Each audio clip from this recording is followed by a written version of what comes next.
চট্টগ্রামের বাকুলিয়ায় 4 বছরের শিশু ধর্ষণ মামলার রায় কিছুক্ষণ পর। এই মুহূর্তে আদালত প্রাঙ্গণে আছেন সহকর্মী ফেরদৌস লিপি। বিস্তারিত জানাতে সরাসরি যাচ্ছে তার কাছে। লিপি,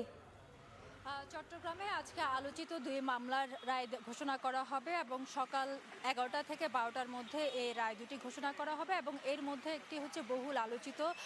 গত মে মাসে বাকুলিয়ায় যে শিশু ধর্ষণ ঘটনা, সেই শিশু ধর্ষণ ঘটনার যে মামলা সেটা ঘোষণা করা হবে সকাল 11টায় এবং সেটা হচ্ছে মহানগর শিশু সহিংসতা দমন ট্রাইব্যুনাল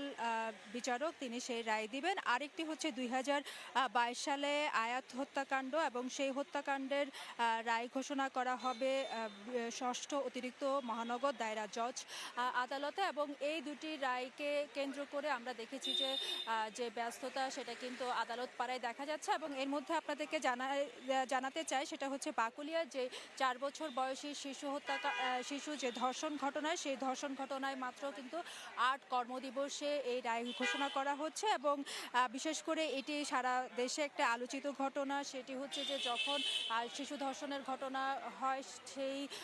আসামিকে যখন পুলিশ গ্রেফতার করতে যায় সেখানে কিন্তু স্থানীয় জনগণ সহিংসতায় জড়িয়ে পড়ে পুলিশের সাথে এবং রাতভর কিন্তু একটি উত্তেজনা বিরাজ করে এবং প্রায় 40 জন সাংবাদিক সহ সাধারণ মানুষ আহত হয় এবং পরবর্তীতে আসামিকে তারা কিন্তু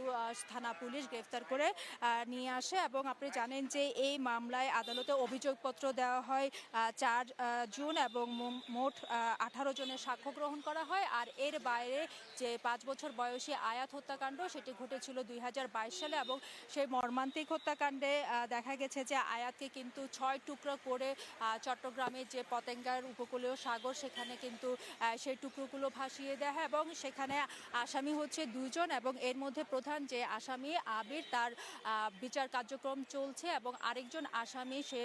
শিশু হওয়াতে তার পরিচয় কিন্তু প্রকাশ করা হয়নি এবং এই দুইটার রায়ই কিন্তু